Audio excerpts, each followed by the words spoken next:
이 에베소 교회를 섬기는 디모데에게 어제 말씀 보면은 강조한 것이 있었어요. 거짓 교사를 주의해라 라는 것을 우리에게 들려준 이야기였습니다. 거짓 교사는 무엇이었습니까? 헬라 문화, 지식적인, 철학적인 그런 지식을 전하는 사람, 그리고 거짓 교훈, 하나님 말씀을 달달 외우잖아요. 유대인들은 다 달달 외워요. 족보, 모든 이들이 거의 달달 외워요. 그런데 달달 외우기는 하는데 그것이 하나님을 만나는 것과 무슨 상관이 있느냐. 바울도 그런 사람이었거든요. 본인도 체험했잖아요. 바울은 유대인 중에 유대인이었어요. 그보다 하나님 말씀을 달달 외우는 사람은 없었을 거예요. 그리고 가말리엘 문화, 당시 우리나라로 보면 뭐 서울대에서도 아주 뛰어난 인재 중에 인재가 바로 바울이었거든요. 그러니까 세상적 지식도 많고 이 성경적인 모든 내용도 알고 있는 자가 바로 바울이었습니다. 그런데 바울이 지금 무엇이라고 어제 고백했느냐? 거짓 교사의 가르침을 주의해라.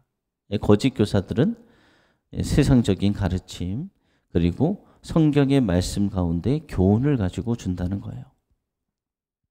근데 이것이 사도 바울도 경험을 했어요. 본인도 하나님 말씀을 전하려고 하는데 세상의 사람들에게 또 하나님을 믿는다고 하는 그 유대인들에게 무엇을 전해 주어야 되는가? 세상의 가르침으로 그 사람을 변화시킬 수 없습니다. 하나님이 주는 말씀 가운데 교훈적인 메시지도 그들을 변화시킬 수 없어요. 오로지 변화시킬 수 있는 것은 하나님의 은혜, 복음, 십자가의 피 묻은 그 복음을 전할 때 바로 예수님을 만날 수 있는 것입니다. 그래서 사도 바울은 사역의 가장 효과적인 도구는 신학 논쟁이 아니라 그냥 뭐 말하고 가르치고 자기가 생각하고 이런 자기가 생각하는 이런 것들을 나누는 말로 싸움하는 그런 것이 아니라 자신의 체험을 간증하는 것이다 라고 바울이 고백한 것입니다. 그래서 오늘 말씀의 제목은 사역자의 자격이라는 제목을 가지고 말씀을 전하고자 합니다. 어제 말씀 보면은 하나님 주신 율법이 있잖아요. 이 율법은 왜 있는 것이냐? 사람들의 죄악을 드러나기 위해서 한 것이지 그것이 구원을 위한 도구가 되지 못한다는 사실을 어제 바울이 설명했습니다. 그래서 자기의 삶을 통해 이 가르침을 바울이 확증하고 있잖아요. 자기도 모든 것을 성경에 달달 외우고 있었지만 하나님을 진정으로 예수 그리스도를 만나지 못한 자였어요. 그래서 예수 그리스도를 믿는 자들을 잡아 죽이는데 앞장섰던 자가 바로 바울이잖아요. 그래서 본인이 알고 있는 거예요. 세상의 지식으로도 사람을 변화시킬 수 없고 이 성경의 말씀을 달달 외운다고 해도 그것이 자신을 변화시킬 수 없다. 그러면서 자신이 체험한 것을 이제 나누고 있는 것입니다. 그러면 어떻게 세워지느냐? 하나님의 사람은 오직 은혜로 세워진다. 그 말씀이 오늘 12절과 14절의 말씀 가운데 있습니다. 거짓 교사들은 어떻게 생각하느냐? 자기가 많이 알고 있다. 자기가 뭐 지식적인 것도 많이 알고 있고 성경의 말씀도 달달 알고 있기 때문에 자기가 그냥 하나님이 가르쳐 주신 것이 아니라 자기가 깨달은 거 그냥 자기가 생각하는 것을 막 전해요. 그래서 자기가 특별한 것을 알고 있다라며 가르칩니다. 그러나 바울은 자신이 어떤 자였냐? 그는 모든 지식을 갖고 있었고 성경에 능통한 자였지만 자신은 비방자였다. 자신은 박해자였다. 자신은 폭행자였다. 그래서 지금 사도의 직분을 맡기에 가장 부적절한 자였다라고 고백을 하고 있습니다. 사도 바울이 주님을 만나기 전에는 어땠어요? 율법, 그 하나님 말씀에 불탔잖아요. 율법의 모든 말씀을 알고 있고 암송하고 있는데 하나님의 아들이라는 자가 나타난 거예요. 예수님. 그러니까 자기가 보기에는 그 예수님을 믿는 자가 어떤 자라고 생각했을까요? 하나님 외에 다른 신을 섬기지 말라, 우상을 섬기지 말라. 그러는데 예수님을 쫓아가니까 예수님을 믿는 자들이 다 우상을 섬기는 자, 이단에 빠진 자, 그런 자인지 알고 그런 자들을 잡아 죽이는데 앞장섰던 것입니다. 그렇듯 율법을 우리가 달달 외워봤자 소용이 없어요. 예수님을 만나야지. 예수님을 만나고 나면 그 율법이 무엇을 말씀하시는지 바로 예수 그리스도를 예표하고 있는 예수 그리스도를 향해서 말씀하고 있는 것이 다 하나님 말씀이거든요. 그래서 바울이 고백하는 거예요. 내가 이렇게 세상적 지식 알고 성경에 능통했지만 내가 보고 나니까 이렇게 끔찍한 죄인 중에 괴수였구나. 아무것도 알지 못했기 이런 나를 하나님께서 들어서 하나님의 은혜로 사도라는 직분을 맡게 해주셨구나. 이것은 내가 잘난 것이 아니라 다 하나님의 은혜다. 주의 은혜다. 고백하는 것입니다. 여러분, 사도가 된다는 것은 어떤 지식을 갖추었고 어떤 뛰어난 공을 세워서 교회의 사역자가 되는 것이 아니다는 것을 오늘 우리에게 말씀해 주고 있는 것입니다. 여러분, 우리가 구원받은 건, 직분 얻은 거, 우리가 뭐 잘해서, 잘나서가 아니에요. 모두 다 하나님의 은혜예요, 하나님이. 그냥 거저줘 주신 거예요, 주신 거. 우리를 만나 주신 거, 우리가 뭐 막 열심히 해서 그게 아니라 하나님께서 우리를 만나 주신 거예요. 열심히 해도 하나님을 못 만나는 잘못된 열심으로 나아가는 것도 우리가 성경을 통해서 보았잖아요.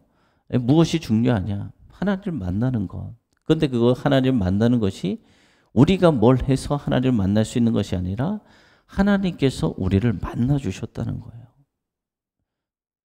그것이 은혜 중에 은혜인 것입니다. 거짓 사역자는 어떻게 합니까? 자기의 능력을 내세워요. 자기는 이런 능력을 가지고 있다. 이렇게 뛰어난 사람이다. 그리고 자기의 자격을 내세워요. 내가 무엇을 했으니까 나는 사도로서 이런 일을 할 수 있어. 그리고 다른 이들과 자신을 비교해서 저런 사람들보단 내가 뛰어내. 이렇게 이야기합니다. 그러나 진정한 사역자는 어떻게 이야기하느냐? 모든 것이 하나님의 은혜입니다. 라고 이야기하는 거예요.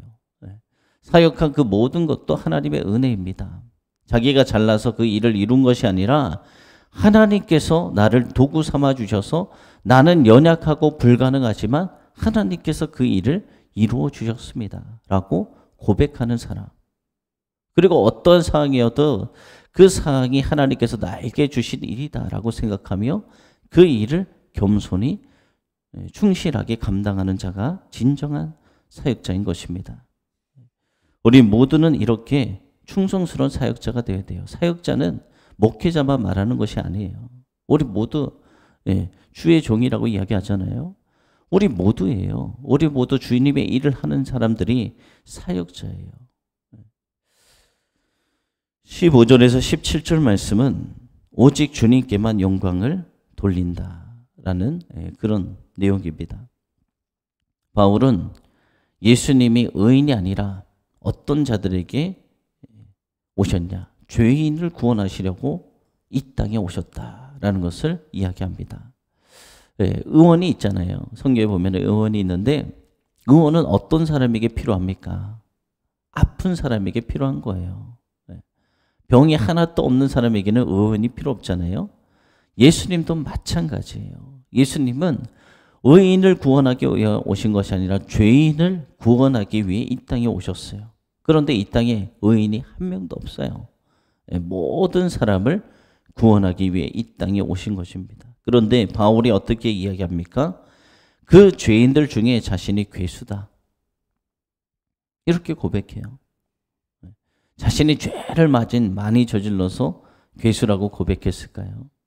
죄를 많이 저지르긴 했죠. 예수님을 믿는 자들을 잡아 죽이는데 앞장섰기 때문에. 그런데 저도 주님을 만나니까 저는 뭐 그런 죄는 저지르지 않았거든요. 그런데 주님을 만나니까 제가 이렇게 사도 바울과 같은 고백이 터지더라고요. 내가 죄인 중에 괴수였구나.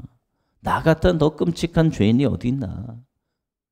내가 예수님을 십자가에 못 박아 죽게 한 죄인인데 우리 모두가 다 이렇게 끔찍한 죄인 중에 괴수예요. 왜냐하면 우리의 모든 죄를 누가 담당하셨습니까? 예수님이 담당하시고 우리의 죄 때문에 예수님이 십자가에 달려 돌아가셨잖아요.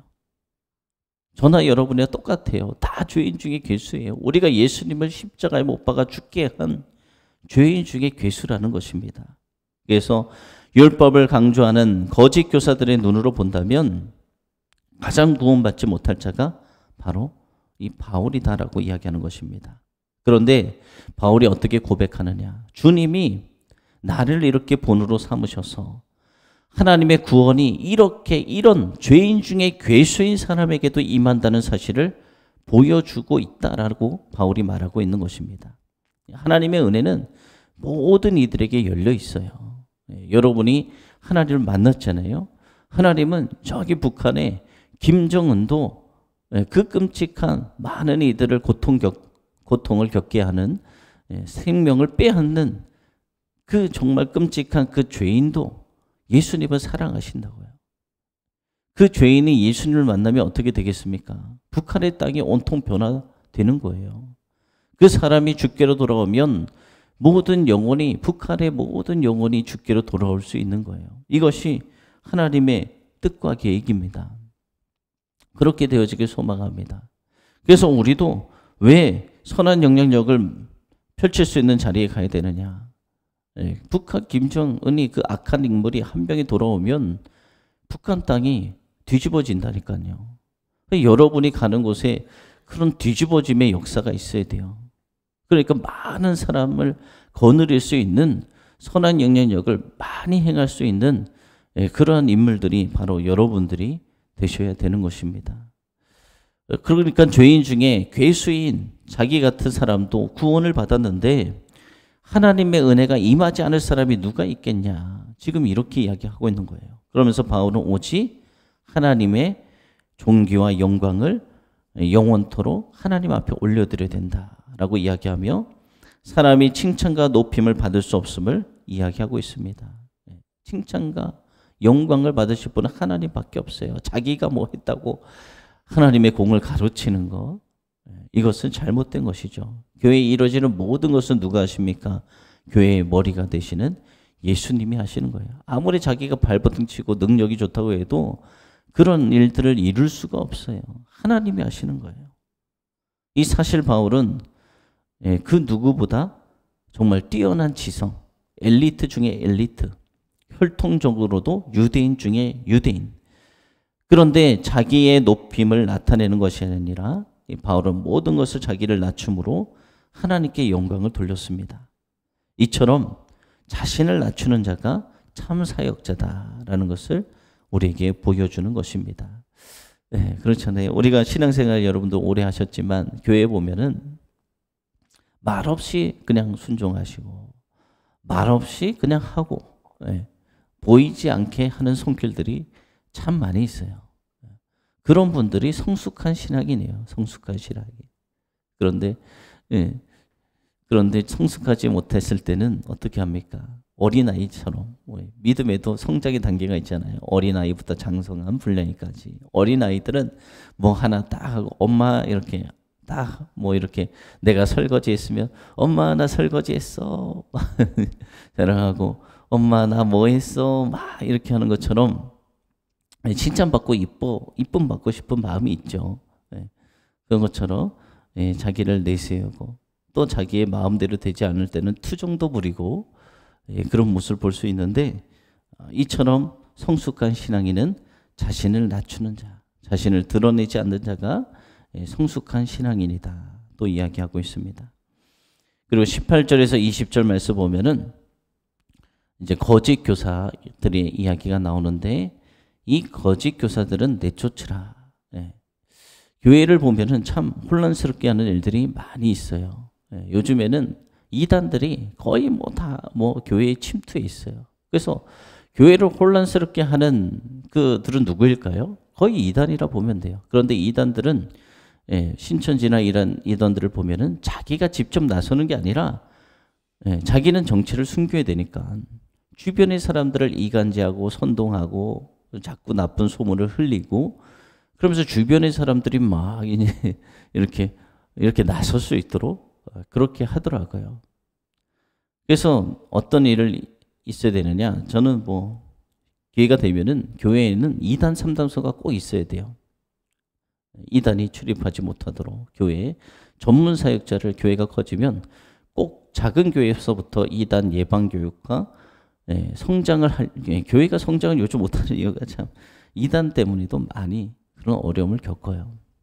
그래서 이단의 예방, 또 이단 상담소 전문 사역자들을 둬서 철저하게 이단을 밝혀내고 거짓 교사도 밝혀내고 또 그들을 하나님의 교회를 세워나가기 위해서 아픔이 있지만 출교를 해야 되는 그런 아픔도 겪습니다.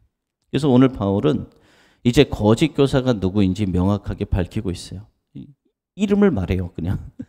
디모데에게 이 편지를 쓰면서 에베소 교회를 또 향해서 이 후메네오와 알렉산더에게 훈계를 받지 말고, 이 두 사람 이름을 그냥 확 밝혀버립니다. 후메네오, 알렉산더. 얼마나 그렇게 있길래 이렇게 했을까요? 그들은 신성 모독죄를 짓게 했다. 그래서 짓지 못하게 하라 선언합니다. 그러면서 바울이 내가 그들을 사탄에게 내어주었다, 이런 말을 이야기합니다. 얼마나 심한 그들이었으면 이렇게 했을까? 사탄에게 내어주었다. 이것은 공식적으로 출교, 쫓아냄을 표현하는 말이에요. 교회가 이렇게 바로 서가고 올바로 서가려면 출교가 필요해요. 왜냐하면 거짓된 교사, 교회를 혼란스럽게 하는 것, 이단들, 그런 사람들 잘못된 방향으로 나아갔을 때는 출교를 통해서, 하나님은 그러버리잖아요. 죄악을 저지르면 그 공동체를 전체 오염되게 하려면 그것이 아니라 끊어버립니다. 그 부분을. 그것이 하나님 방식이에요. 가만히 두면 전체가 오염되어서 모두 다 믿음을 잃어버리고 잘못된 길로 빠져버릴 수 있기 때문에 그렇게 할 수밖에 없는 거예요. 그런데 디모데가 복음에 반박하는 자들을 이렇게 출교하려면 전에 이 디모데가 어떤 사람이 되어야 될까요? 바울이 강조한 것은 믿음과 착한 양심을 강조하고 있어요. 그래서 교회의 지도자가 이런 성품을 지녀야 된다. 믿음. 당연히 믿음이 있어야 되죠. 예수님의 그 반석이 교회에 세워진 지도자라면 믿음이 있어야 돼요. 그리고 착한 양심. 그래서 악한 자를 출교하려면 어떻게 될까요? 싸움이 일어나죠. 출교하려면 가만히 있습니까? 싸움이 일어나요. 그러면서 너 나가 했는데 네가 나가라 얘기하잖아요. 너 나가 했는데 아니 네가 나가라 그러니까 싸움이 일어나요. 이렇게 싸움이 벌어집니다. 그래서 이 결국 교회의 지도자의 권위는 사람들이 인정하는 지식, 능력, 지위 그런 것이 아니라 주님을 닮은 성품에서 나온다. 그래서 주님을 닮은 성품에서 리더십이 나오기 때문에 그렇게 닮아가야 된다. 믿음 위에 서 있고 그리고 선한 싸움을 날마다 싸워라. 성도는 이 주님과 교회를 섬기기 위해서 그리고 참된 사역자를 분별하기 위해서 세상의 기준이 아닌 하나님의 기준으로 모든 것을 판단해야 된다라는 것을 오늘 우리에게 주신 그런 말씀입니다. 앞으로 뭐 다른 말씀도 나오겠지만 이 바울이 이야기한 이 거짓 교사 후메네오, 알렉산더 이런 사람들은 어떤 사람이었냐? 교회의 부흥을 방해했던 자들이에요. 교회의 부흥을. 알렉산더는 당시 보면은 알렉산더 대왕이 있었잖아요. 헬라 문화도 이루고 위대한 업적을 남긴 알렉산더, 그 이름을 따서 많은 사람들이 알렉산더라는 이름을 지었습니다. 그런데 이 알렉산더, 이 말하고 있는 알렉산더는 구리세공업자예요. 구리세공업자. 많은 부를 누리고 그 당시 구리는 중상층 이상의 사람들만이 사용하는 그런 값진 것이었어요. 근데 그것을 세공에서 파는 사람이니까 재물이 많이 있었단 말이에요. 근데 그 재물을 가지고 어떻게 써야 됩니까? 여러분처럼 교회의 부흥을 위해서 써야 되는데 그 재물이 있다고 교회를 자꾸만 뒤흔들고 부흥이 되지 못하도록 계속 자기가 원하는 대로 이렇게 끌고 가려고 하는 사람들이 있어요. 지금 한국의 많은 교회들의 문제점이 바로 이것이에요.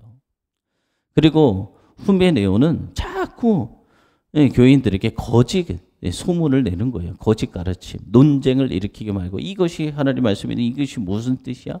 뭐 헷갈리게 만들고 믿음에서부터 떨어져 나가게 만들고 시험 들게 만들고 그런 이들을, 그러니까 바울이 봤을 때 이런 이들이 교회에 있으면 안 된다. 하나님 나라의 일을 해야 되는데 자꾸만 방해가 되어지고 성도들이 시험에 들고 떨어져 나가고 믿음에서부터 연약하게 하는 이런 이들을 출교를 해야 된다. 사탄에게 내어줬다. 이렇게 말할 정도로 말을 하고 있습니다. 우리는 이 성도는 주님과 교회를 섬기기 위해서 하나님께서 세워주신 우리는 하나님의 사역자입니다. 그러기 위해서 우리는 우리가 또 거룩한 주님의 사역자가 되기 위해서 세상의 기준이 아닌 하나님의 기준으로 모든 것을 판단하고 나가는 저희들이 되어지길 소망합니다. 기도하겠습니다. 살아계시고 은혜가 풍성하신 하나님, 이 시간 하나님께서 오늘도 디모데전서의 이야기를 통해서 아버지 우리에게 메시지를 주십니다. 당시 많은 이들이 있었습니다. 초대교회 마지막 시대는 정말 타락했고 거짓 교사들이 많이 있었습니다. 그래서 바울이 디모데에게 이런 거짓 교사를 조심해라. 그리고 너는 믿음 가운데 선한 싸움을 해라 라고 그에게 권면하며 목회의 길을 지도하고 있는 그런 장면을 봅니다. 우리는 성도고 하나님의 세우신 하나님의 사역자입니다. 우리는 우리가 잘나서가 아니라 우리의 능력이 아니라 하나님께서 우리를 부족하지만 우리를 만나주시고 거듭나게 하시는 은혜의 선물을 주셨습니다. 주님을 만난 자들은 나를 내세우지 않습니다. 나는 부족하지만 하나님께서 주셨기 때문에 하나님의 은혜로 이러한 일을 이룰 수 있었습니다. 라며 하나님께 모든 영광과 찬양을 올려드립니다. 우리 모든 성도들이 오늘도 나에게 공을 돌리는 삶이 아니라 우리 삶 속에 되어지는 모든 일들을 하나님께서 도와주셨습니다. 하나님이 나에게 힘을 주시고 능력을 주시고 지혜를 주시고 하나님이 열어주셨습니다. 라고 하나님께 모든 찬양 영광 돌리는 그런 날, 오늘과 날마다의 삶이 되어지게 하시고 오늘 말씀 보면은 아픔, 출교라는 그런 일도 벌어질 장면이 보여지고 있습니다. 하나님 알렉산더와 후메네오 그 이름까지 드러내며 아버지 그들이 했던 일들을 보여주고 있습니다. 하나님 교회 내에 많은 어려움과 갈등이 있습니다. 하나님 이 모든 것은 하나님이 원하시는 것이 아닙니다. 교회 내에 이렇게 갈등을 부추기고 성도들을 믿음에서 떨어져 나가게 하고 또 교회를 하나님이 통치하시고 다스려야 되는데 아버지 모든 것을 사람이 좌지우지하려고 하고 그로 인해서 부흥에 방해되는 이 모든 이들을 쫓아내라. 주님께서 사도 바울을 통해서 말씀하시는 것입니다. 우리 공동체는 이런 사람이 한 명도 없게 하심을 주님 감사합니다. 날마다 주님 안에서 우리는 하나님께서 세우신 사역자임을 기억하며 하나님의 선한 뜻을 분별하며 그렇게 주님께 쓰임받는 우리 모두가 날마다 되어지게 하시고 또 우리가 선한 영향력을 많은 이들에게 펼칠 수 있도록 하나님의 위대한 도구로 우리의 기업과 우리의 가정과 우리 자녀들과 우리 성도들을 세워주시고 사용하셔서 많은 이들을 구원케 하는 하나님의 은혜의 도구가 되어지게 하여 주시옵소서. 이 추워지는 날씨 속에서 우리의 영육 간의 간결함을 주님께서 지켜주시고 코로나 바이러스가 틈타지 않도록 주님께서 보호하시고 오늘도 주님의 인도하심에 순종함으로 준행함으로 나아갈 때 승리하는 하나님께 영광 돌리는 귀한 하루가 되게 하여 주시옵소서. 살아계신 예수님의 이름으로 기도드립니다. 아멘.